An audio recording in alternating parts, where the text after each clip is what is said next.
WhatsApp guys. तो दोस्तों, जैसा कि आपको पता था 17 दिसंबर को एमपी ऑनलाइन की ऑफिशियल वेबसाइट पर सेकंड फेज वाले काउंसलिंग वाले बच्चों के लिए कितनी सीट्स वैकेंट थी उसकी लिस्ट डिस्प्ले होने वाली थी।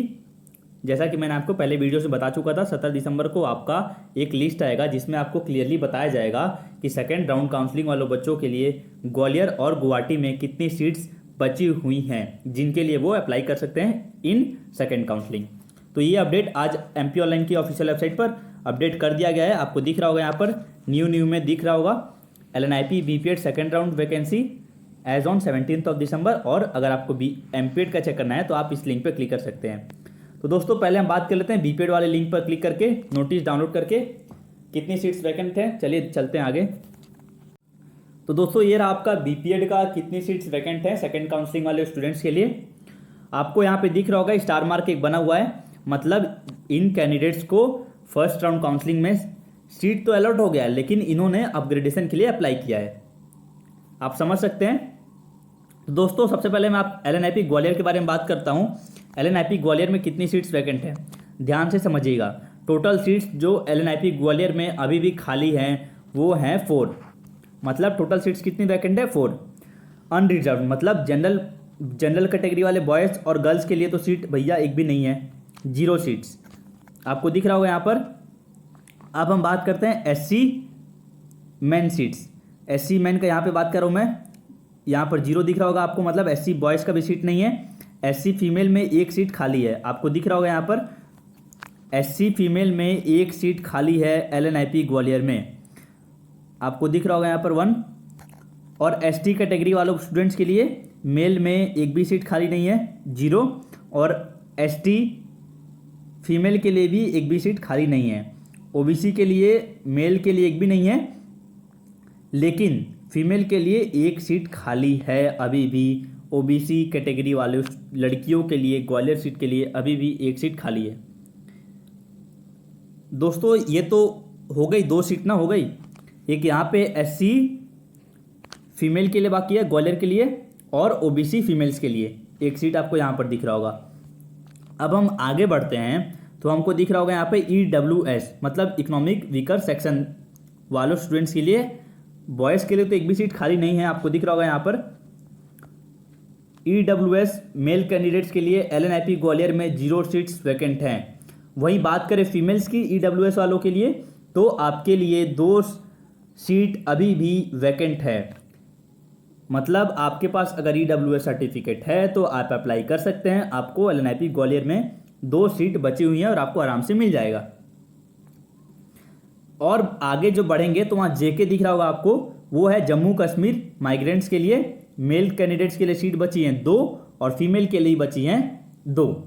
और आपको सबसे लास्ट में दिख रहा होगा ये WO, इसका मतलब होता है वार्ड कोटा, मतलब वार्ड कोटा में भी आपके लिए 2 सीट्स अभी भी बची हैं LNIP ग्वालियर के लिए। दोस्तों, टोटल सीट्स कितनी बची हैं? टोटल सीट्स बची हैं 4। एक ये रहा SC कैटेगरी वाले फीमेल के लिए, OBC कैटेगरी के फीमेल्स वाले के लिए, और 2 बचा है EWS के लिए। तो कितना हो गया? 2 + 1 + 1 4। अब यहाँ पे आपको दिख रहा होगा ये जो लास्ट में 3 सीट्स हैं ये आपका अलग से रिजर्वेशन होता है जम्मू कश्मीर वालों के लिए और LNIP के स्टाफ के बच्चों के लिए, तो इसको इसमें काउंट नहीं किया गया है। तो आपके लिए अभी भी LNIP ग्वालियर में टोटल 4 सीट्स बाकी हैं। जिन जिन कैटेगरी का है मैं उसके बारे में आपको बता चुका हूँ। अब हम बात करेंगे LNIP NERC गुवाहाटी वालों के लिए उस सेंटर पे कितना सीट अभी भी बचा हुआ है। दोस्तों, LNIP NERC गुवाहाटी में आपके दिख रहा होगा यहाँ पे 62 सीट्स वैकेंट है। कितनी? 62। मतलब LNIP NERC में गुवाहाटी में 62 सीट्स अभी भी खाली हैं। क्या 62 सीट्स अभी भी हैं? दोस्तों, ऐसा नहीं है। ये जो 62 लिखा हुआ है ये आपका राउंड फिगर जोड़ा गया है। मतलब मुझे मान लीजिए गुवाहाटी मिला और मैंने अपग्रेडेशन के लिए अप्लाई कर दिया। अगर मैंने अपग्रेडेशन के लिए अप्लाई कर दिया तो जो लड़के अपग्रेडेशन के लिए अप्लाई किए हैं उनको भी इसी में इंक्लूड कर लिया गया है। आपको दिख रहा होगा यहाँ पर। तो मेल कैटेगरी जनरल कैटेगरी वाले बॉयज़ के लिए कितना सीट्स बाकी हैं? 1 + 21 मतलब एक सीट अभी भी बाकी है फ्रेश कैंडिडेट के लिए। और जो 21 सीट थी वो बच्चे तो अपग्रेडेशन के लिए अप्लाई किए हैं, क्योंकि यहाँ पे बना हुआ है स्टार मार्क, और स्टार मार्क का मैंने वैल्यू आपको बता चुका है पहले ही। आई होप आप समझ जाएंगे, थोड़ा स्पीड चलना पड़ेगा हमको। LNIP NERC गुवाहाटी के लिए फीमेल कैंडिडेट्स के लिए बचा है 0 सीट्स, बल्कि अपग्रेडेशन वाले लड़कियां हैं 4, जिन्हें NERC गुवाहाटी दे दिया गया है, पर उन्होंने अपग्रेडेशन के लिए अप्लाई किया है। और ST कैटेगरी के मेल्स के लिए बाकी है 6 सीट, वो भी पूरे के पूरे अपग्रेडेशन वाले हैं। अब बची बात यहाँ पे आपको दिख रहा होगा SC कैटेगरी के लिए फीमेल्स के लिए 1 सीट बची हुई है फ्रेश कैंडिडेट्स के लिए, जहाँ पर स्टार मार्क नहीं बना हुआ है। ST कैटेगरी का आपको दिख रहा होगा मेल्स के लिए 1 सीट है, पर ये भी अपग्रेडेशन वाली है। फीमेल्स की भी 1 सीट है, पर ये भी अपग्रेडेशन वाली है। अब आपको दिख रहा होगा यहाँ पर OBC मेल सीट्स 1+11, मतलब 11 बच्चों ने तो अपग्रेडेशन के लिए अप्लाई किया है। टोटल सीट कितनी बची है? सीट बची है केवल और केवल 1। और OBC के लिए कितनी सीट्स बची हैं? फीमेल OBC फीमेल कैंडिडेट्स के लिए अभी भी NERC गुवाहाटी में 2 सीट्स बची हुई हैं, और 4 बच्चों का उनको डिस्प्ले हो रहा है जिन्होंने अपग्रेडेशन के लिए अप्लाई किया है। और EWS मेंस के लिए बची है 1 सीट फ्रेश कैंडिडेट्स के लिए, और 5 उनके लिए जिन्होंने पहले से ही अपग्रेडेशन के लिए अप्लाई किया है। अब EWS फीमेल्स की सीट बची है 3, आपको दिख रहा होगा यहाँ पे। जम्मू कश्मीर वालों मेल कैंडिडेट्स के लिए बची है 3, और जम्मू कश्मीर फीमेल वालों के लिए बची है 1, और वार्ड कोटा ऑफ LNIP के लिए बची है 3।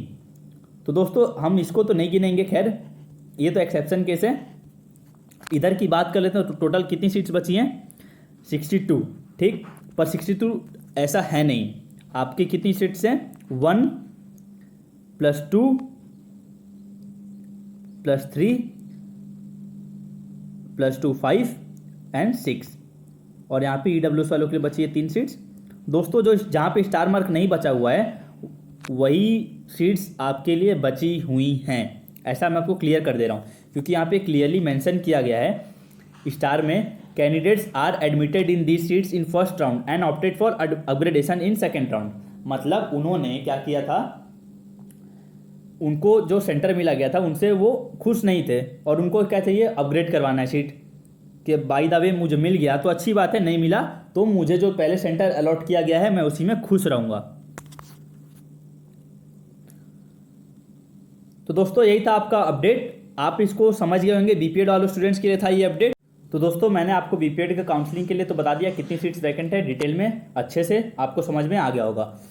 दोस्तों अब बात रही MPED वालों के लिए, तो आप MPED वाले स्टूडेंट्स इस पे लिंक पे क्लिक करके अपना कितनी सीट्स वैकेंट है देख सकते हैं, आपको समझ में आ जाएगा। खैर अगर आपने BPED वाला आगे देखा होगा, सेमी प्रोसीजर दोनों का।